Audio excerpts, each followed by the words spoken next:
InForm Nation, thanks again for joining us once again here at the InForm Fitness Podcast. 20 minutes with New York Times best-selling author Adam Zickerman and friends.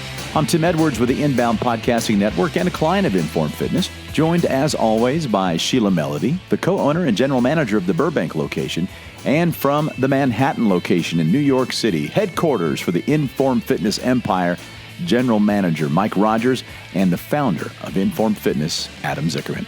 Guys, in today's episode, we have an interview between you and a longtime client of InForm Fitness. His name is Hence Ohrm, and he came to InForm Fitness in 2005, was here for 9 years, decided he wanted to do something else. He left InForm Fitness, and then about a year and a half later, decided he wanted to come back. And I thought this would be a great topic for our podcast. Yeah, you know how its saying goes, if you love something, set it free. And if it comes back, well, we'll take your money again. Hence the return of the prodigal client, Hence right? the return of the prodigal client. Perfect title for today's podcast. Here's our interview with Adam, Mike, and Hence. Well, Hence, welcome to our show. I'm very excited to have you here. Thank you. It's great to be here. The reason I'm excited to have Hence here is because he's a client that started here many years ago. 2006. 2006. Was here for many years. He's experimented his whole life with exercise, and then he took a hiatus and he started experimenting with some more things after here. And now he's come back. And then Mike said to me, hey, guess what, Adam? Hence is back. And I said, oh, great. And Mike started to tell me what you've been doing, Hence, and then what led you to come back. And I was like, wait, don't tell me yet. Let's get this fresh on our podcast, because I think a lot of our listeners would appreciate to hear about your journey and how you came full circle, so to speak. I was enormously excited when Hence came back about, I think it was about 3 months ago. And he started in 2006 in September. And, 10 years, we're enormously proud to have clients to have been here that long. And I just looked on the system, 351 sessions you've done with us over that time. Is that right? Yeah. Wow. That's an incredible thing. And, once a week, it's actually, it averages over the 8.5 years that you were here. Yep. It's about 41 sessions per year, which is that's pretty good, because that takes into account for vacations and time away or business trips or something like that. But so it's been really exciting. And so let's start at the beginning. What brought you here in the first place back in 2006?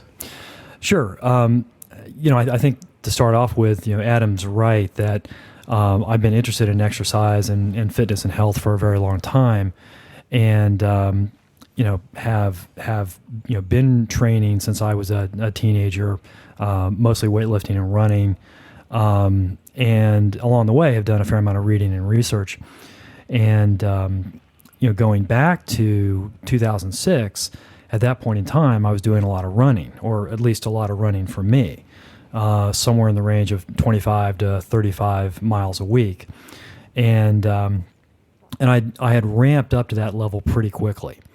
And what I was finding is that, at the age of, I guess at that time, 42, 41 actually, a lot of little things were starting to break down. Nothing major, but, the running was starting to take a toll. And I was starting to notice, for example, that I was having trouble walking the stairs up out of the subway, and it was starting to bug me. So my family and I were on vacation in San Diego, and so I was out of New York. I was out of the routine, and I could get a little time to think. And at the time, I happened to just be leafing through the local San Diego magazine, and they profiled some local trainers, one of whom focused on high-intensity training. And I called her up and just said, tell me about what you do, and can I come train? And she did, but said, I'm sorry, I can't train you while you're here. Where do you live? So I told her that my family and I lived in New York City. And she practically jumped through the phone at me and said, "Oh, wow! Well, Adam Zickerman is the one I follow. You should read his book and you should go talk to him." So I forgot that story. Yeah, it's I looked it up on the sheet. I was like, oh, San Diego. yeah. So it was a really random occurrence. So I read the book. It made sense. And at this point, I really started to say to myself, look, I've been pushing running for me in my context, fairly aggressively, and it's having some negative results that I didn't anticipate and I certainly don't want. I mean, at the end of the day, I don't want to run so much that I can't walk. Did you have a goal in mind when you decided to start running aggressively? 35, 45 miles a week? Were you going to do a marathon or something? I was never really thinking about doing a marathon. I was thinking about, being able to run maybe a fast 10K or maybe a half marathon. But did you feel like you had to lose weight at the time, or you wanted to lose weight at the time? No, not particularly. That wasn't really in the parameters at that point. But the negative effects were really starting to pile up, and so I said, all right, I'm going to do something different. I'm going to go cold turkey. I'm going to stop running. I, talked with Adam. We had a great conversation. What he said made a ton of sense. And so I made a big leap, a big experimental leap, and said, all right, I'm done with running for now, and I'm just going to train once a week at InForm. And the results were fantastic. I remember you telling me you just gave up running cold turkey. I did. I remember it too. Like, yeah. I did, and I like running. I'm not somebody Right. for whom running was. I remember you telling me that too. Right, or even is a chore. I still Right. like it, but I had to balance that versus the wear and tear that I was accruing. So so I stopped and started to train once a week. Very high intensity. It required something completely different of me, which is to be highly focused for a short period of time, with really no possibility of, okay, if I don't give 100%, I'm going to train in another couple of days anyway, so it doesn't matter. I really had to focus. And, over the next several months, all of my running aches and pains went away, which is fairly predictable. If I just stopped running, I'm sure a lot of those aches and pains and issues would have resolved themselves. But I did get stronger. Did it make sense to you immediately that the idea of a once a week workout was going to be effective, or did you have to actually take a leap of faith into that? There was definitely a leap of faith. There was definitely a leap of faith. I'd done enough reading, not just Adam's book, but some other, some other authors to have the seed planted that maybe what we've all been taught about high frequency exercise is really not the whole story. There's a lot of damage that can be built up over time that is understated from higher frequency methods of exercise. But I still had to make that leap. And again, I came to InForm as an experiment. And how long did that experiment last? The initial phase of the experiment really started in September of 2006. Ran for about 9 months, where I really did nothing other than train once a week at InForm. I did no running. I did no weightlifting. And what was your conclusion after the 9 months? My conclusion was that it was just shockingly effective. And the aches and pains from running went away. My ability to climb stairs came right back. I got a spring in my step again. Certainly got stronger. And sort of the most counterintuitive finding for me was that I lost weight. Now, when I was running, I wasn't thinking about my weight. I hadn't weighed myself in a long time. But I did what I think happens to many other runners, which is because I was running, call it 30 miles a week, I thought I could eat everything. And Interesting. when I finally stepped on the scales, I was pretty shocked at how heavy I had gotten. Mm-hmm. What happened over the next 9 months is because I was only training once a week, I couldn't deceive myself that, oh, you're gonna click off 6 miles tomorrow, so you can go ahead and eat that extra piece of pizza or that piece of cake. Mm-hmm. I couldn't fool myself that way. So my diet improved, and I mean, I don't remember the numbers right off the hand, but I did start to steadily lose weight, which was an unanticipated benefit, and clearly just all around felt better. I was looking at his console form. Oh no! And what he put down for his regular dinner was PB&J sandwich and ice cream. Yeah, well, this is Did that change too? Did you change your eating when you started working out here? Well, first of all, this is New York, so it's a very glamorous lifestyle. So this is dinner in New York. So. I mean, I know Hence is a portfolio manager, pretty busy schedule, right?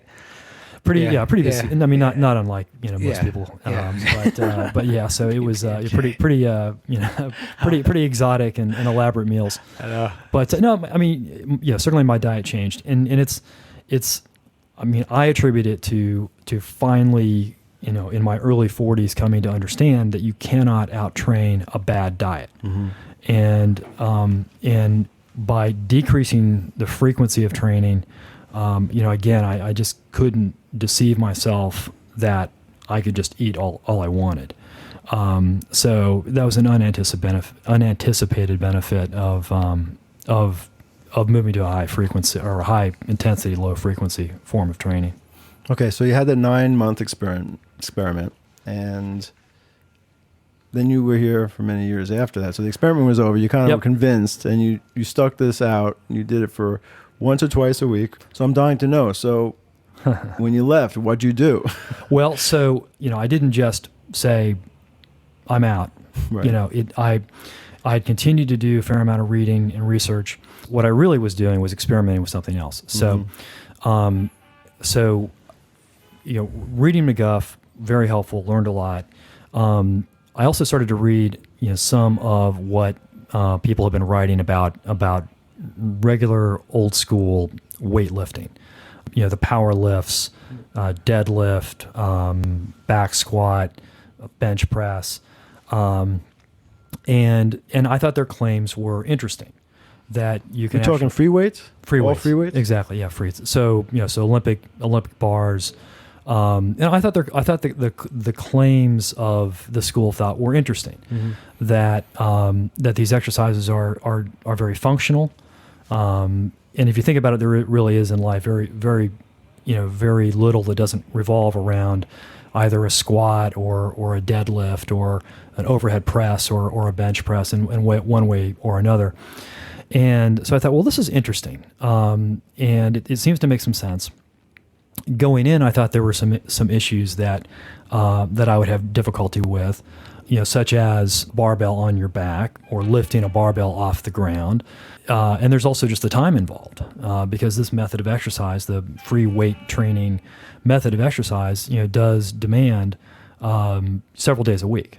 So these were issues that I knew going in, but I was interested in the so-called functional benefits of this form of exercise. For some period of time, period of weeks, I believe, I did some weight training away from InForm, and then I come to InForm and I do my normal workout. Yeah, I remember you were splitting it up a little bit. I was splitting it up, yeah. and that was just not. I was not going to learn what I wanted to learn by doing that. So I said, all right, let me take a break from InForm. Let me see what I can learn in the free weight world, and so I did.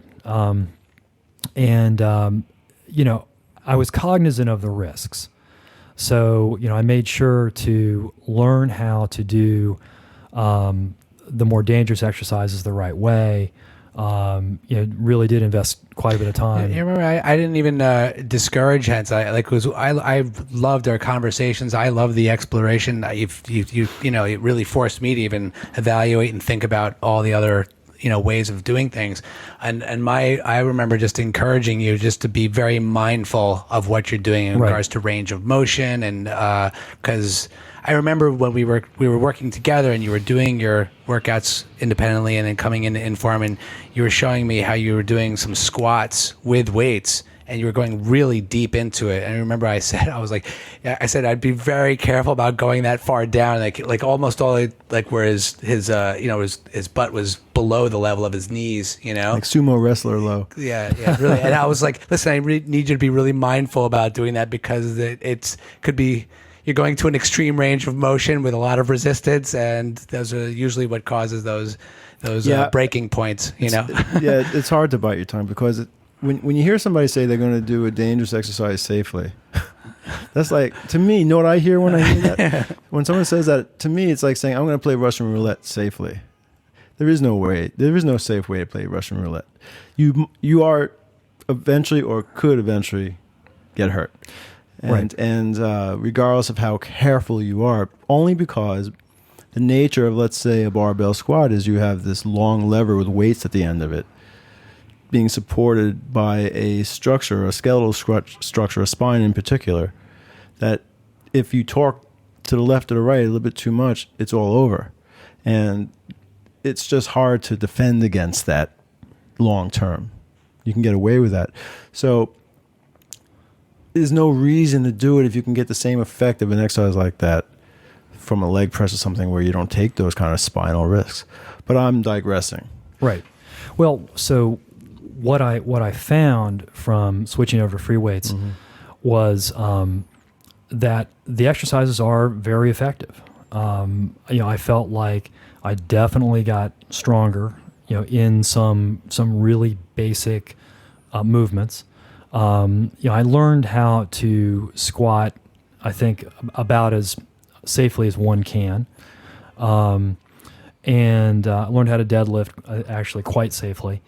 And I enjoyed the movement of those exercises. They were pleasant to do. But and I was able to progress and move the weight up and all that.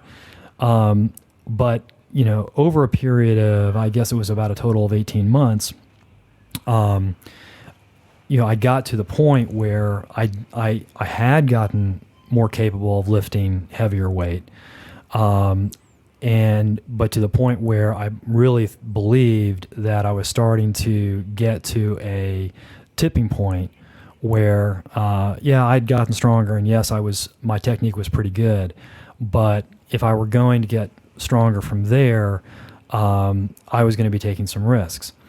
That's good. And it really took me that long also to really understand that even as the weight got heavier and even as my technique stayed pretty solid, that I could not generate the intensity safely that I wanted to achieve. I would feel like maybe I have another. What happens when you have a barbell on your shoulders and you're reaching muscle failure, right? Well, that's the problem. That's the problem. Or you have to put them down, or after you've failed on doing like dumbbell flies, how do you safely put those weights down? Right. There's a lot of different scenarios. So you didn't have a trainer, Hence? Well, I did early on just to get the technique right, and then I was really training myself. But it became really clear that there were times when I might have, say, half a rep left in me, but I had to rack the weight just for safety's sake. And Smart. So after getting, and I never really got injured. I got a little tweaked at once in a while, but I never got truly injured. Certainly witnessed a couple things in the gym that were a little disconcerting, but never myself got hurt. But after I got to a certain level at the major exercises, it was just really clear that I just couldn't safely progress. So, But an intense stimulus, go forward with it. Right. Yeah. Just could not generate the intensity with the safety that I wanted. It makes total sense. So I guess that's when you started thinking about InForm again. Right. So I went back. I reread Power of 10. I reread McGuff, and and I think as with any discipline, it's one thing to read the book once or twice. It's another thing to read the book and then go experiment, try something, live it, and then go back and reread it and say, oh, that's what McGuff meant. Now I understand what he's talking about. or that's what Adam meant. And Real understandings, I think, is a process like that. Oftentimes, to read it, you get the information, but to, as you said, to live it, and then go back and look at the text and what it's all about. That's when it really seeps in after you've done that a little bit. Yeah, and it's neat. I mean, the time I spent, training with free weights is absolutely not wasted at all. I mean, I learned a lot from doing it. I'm glad I did it. I saw some tremendous athletes work out. And I got a sense of what that world is all about. But there's a difference between, training for a particular sport, whether it's Olympic weightlifting, whether it's powerlifting, versus training for health and strength and general well-being. And I think one of the things that comes through in McGuff, and that Adam tried to tell me 10 years ago, and I wasn't really ready to understand it, is the difference between fitness for a particular activity, whether that's a big bench press or whether that's a fast 10K, and health, and the two really are quite different. And I certainly have known people who are tremendously fit at a given activity, marathon running being a prime example. Or football players, they're extremely fit at being able to jump and run and sprint and tackle, but they are dealing with tremendous amount of pain. But there's tremendous pain, there's tremendous health issues. Yeah. There are health issues. Well, that's the thing. Fitness is not, being really fit does not guarantee being very healthy. You can become fit and not undermine your health, or you can, based on how you determine the choice of how you get fit. The whole reason I chose to practice a form of safe, high-intensity training is because why in the name of fitness, or really why in the name of health, should you, it's ironic that a fitness program would undermine your health in the long run. Right. Sports are one thing. If you want to play a sport and excel at a certain skill and activity, a recreational pursuit, and it happens to make you strong and fit, so be it. But do it because you love the sport, not because you think it's going to make you fit. The idea of choosing a sport to get fit is a little bit backwards. You should choose a sport because you love that sport. And some sports, depending upon the sport, of course, and the intensity of that sport, can get you very fit, can get you strong. But if your idea is just to get strong, to live a long life, a healthy, strong life, choosing a sport for that purpose is probably not the best idea. Choosing an exercise program that is going to make you strong as can be and delay that aging process, truly delay that aging process, and not at the same time undermine your health in the process. And the things that I'm talking about is what you were talking about before, the arthritis, the pain in the joints, all those kinds of overtraining injuries that can occur. And it's not worth it. Sports are worth it if you love sports. But if you just want to get fit, again, sports are not necessarily the best choice. It's tough because oftentimes those things are insidious. They don't happen on day one. They happen on day 400, and you're like, oh, wow, like that little tweak, which you could tolerate on the 20th day of doing something. And even on the 80th day, all of a sudden becomes something that's like, wow, that thing, now my shoulder's really bothering me. And those type of things, they kind of sneak up on you. One of the things I really admire, and I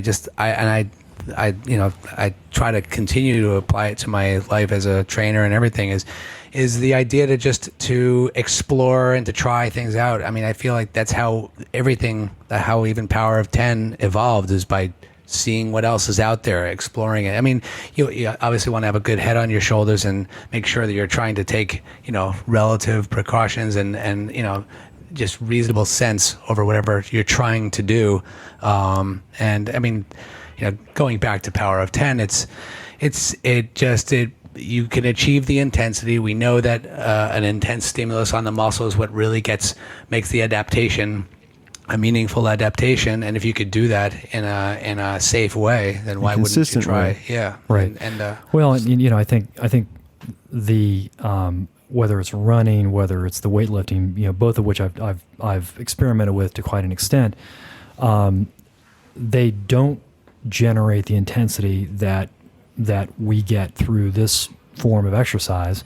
And if you read through McGuff, there are tremendous metabolic benefits that come from achieving that level of intensity. Yes, McGuff is talking about a lot of research that's been going on out there about how intensity is what's driving these health benefits, these physiological adaptations. It's the intensity, it's not the duration of the exercise. You can eventually get these adaptations with slow, steady state activities, but the risks to do so add up. For the same adaptations, you don't need to take those risks by just increasing the intensity and shortening the time of the workout and doing it in a safe manner. And also the time in between workouts, it seems like it still is very contrary to what people think about exercise. Still a little bit like more is better, but if you do things intensely, whatever the activity is, whether it's boxing or running or weight training or yoga, the more intense the stimulus, the more time your body needs to recover in order for it to actually adapt and change. Yeah. Well, and I thought the number that you mentioned earlier was interesting. So you said that I've logged 341, 351. I know. 350. Yeah, okay, yeah, so 351 over now 8.5 total years. 8.5 total years. Yeah. So I mean, 351 sounds like a large number, and I think it should be actually considered to be a large number. But if you're doing a conventional type of workout, you would triple that number, right? Exactly. You think about like if it's how many workouts a year did that turn out to be? If you do, it was 41 a year. About 41 on the average. workouts a year. Think about that. A year. 41. Right. There are people that that think you should do that in 2 months. Also, say think well, the prescription in the American Heart Association says 3 moderate or 2 high intensity a week, or actually, well, some people prescribe even more than that. They even say 4 or 5 days a week. But let's say 3 days a week. That's in 3 years you did 350. Well, it is, and it's also, I think there's a psychology there too that I've found that I have trouble with, which is if you believe that you have to run 4 or 5 days a week, it at first it's kind of a cool challenge. Like, all right, I'm going to go do this. It's going to be awesome. But then you start to realize, okay, what am I having to not do? I'm having to, I'm not able to help my family the way I should. I'm not able to, it's a lot of time, man. It really takes a lot of time. We've got lives to live. And then that understanding of effectively the opportunity cost of what I'm not able to do because I'm doing this, it starts to erode at least my willingness to do that, that exercise. Whereas here, look, I'm, train once a week. It's great. Certainly, I mean, going back to when I first started training with Adam 10 years ago, and I asked the question that a lot of clients ask, which is, well, what should I do on vacation? And Adam said nothing. and I'm as type A as anyone. And I was like, what do you mean nothing? And but I took him at his word, and I actually did go away for a week and did nothing, and was shocked to then come back and find that extra rest resulted in my strength that following workout being quite a bit better. It almost is. It's consistent almost in every case when people when they come back from their vacation, they get their personal best or they make a jump just by having that extra rest. It's amazing how counterintuitive that is. Yeah, that's why I always like to tell people to not do anything on vacation. Just enjoy your vacation. Don't stress out about where you're going to exercise. Besides, usually the gyms at the hotels suck anyway. So that was great. Hence, I hope I learned a lot. It was great to hear that story. I'm glad you're back. And I hope, and Mike, you did a great job. You two as a team did a great job over the years. And I love the communication. So kudos to you, Mike, and to you guys, and how you worked through that. There was no defensiveness. It was truly an attempt to discover what was best.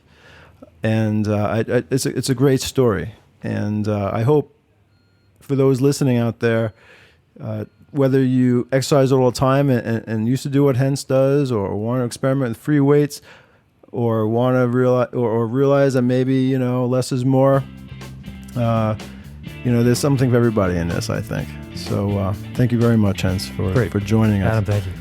Thank you very much, Hence. It's great that you were on the podcast. Excellent. Thank you very much for being here.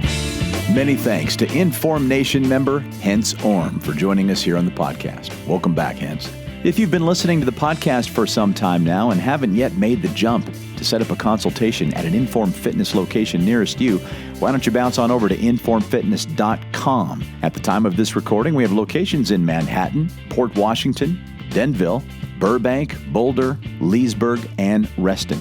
And if you aren't currently near an InForm Fitness, don't worry, we got you covered. Grab a copy of Adam's book, Power of 10, the once-a-week slow-motion fitness revolution. In the book, Adam breaks down the 3 pillars necessary to achieve maximum benefits of this workout, along with simple-to-follow exercises that you can do at home or at a gym. We have the link to the book in the show notes of the podcast. Speaking of books, we are really excited about next week's guest here on the InForm Fitness Podcast. We'll be joined by biochemist and author of The Secret Life of Fat, Dr. Sylvia Terra. She'll explain how fat is our most misunderstood body part, which is why it can be so tricky to lose weight. In The Secret Life of Fat, Dr. Terra brings together cutting-edge research with historical perspectives to reveal fat's true identity. And once you understand it, you can beat it. Looking forward to speaking with Dr. Sylvia Terra next week, right here at the InForm Fitness Podcast. For Adam, Mike, and Sheila, I'm Tim Edwards with the Inbound Podcasting Network.